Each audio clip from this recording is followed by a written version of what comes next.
Two questions. On the layoff of federal workers, potentially, the president said yesterday that Democrats will be to blame if federal workers lose their jobs. Historically, though, in past shutdowns, workers have been furloughed, but they have not been laid off en masse. So wouldn't that be the president's call to lay people off? As I've said repeatedly, Caitlin, this conversation about layoffs would not be happening right now if the Democrats did not vote to shut the government down.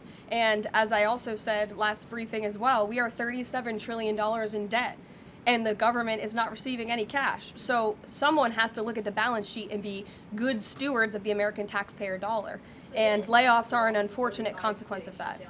First term, for example. Well, as I'm telling you now, this administration is focusing on checking the balance sheet and ensuring we're doing the right thing by the American taxpayer.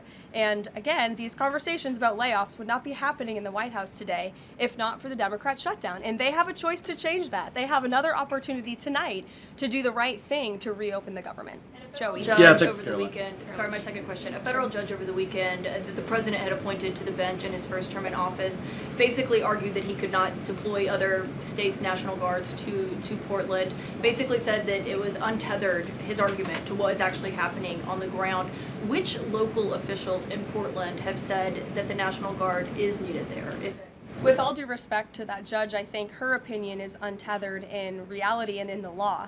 The president is using his authority as Commander-in-Chief, U.S. Code 12406, which clearly states that the president has the right to call up the National Guard in cases where he deems it's appropriate.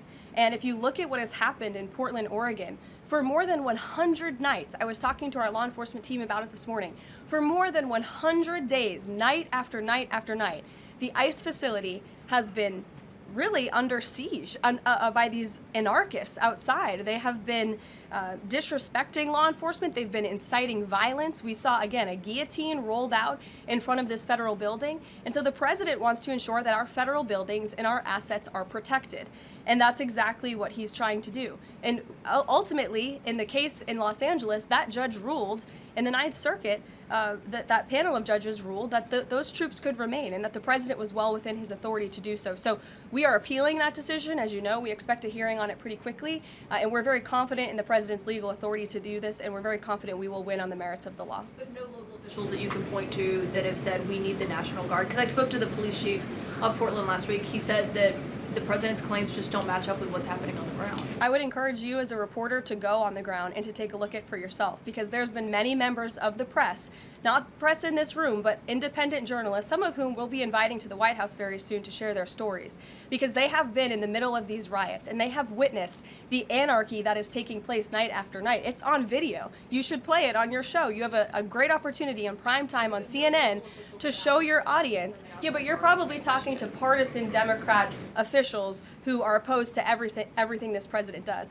You should also ask the people who live in Portland. We've actually heard from many members of the community who have said that this is complete civil disobedience. It's a mess. It's been loud. It's been troubling for neighbors in the community who are just trying to live peacefully. And these people are not there to peacefully protest. They are there to cause mayhem and havoc. Yeah, Karoline. Stephen, go ahead.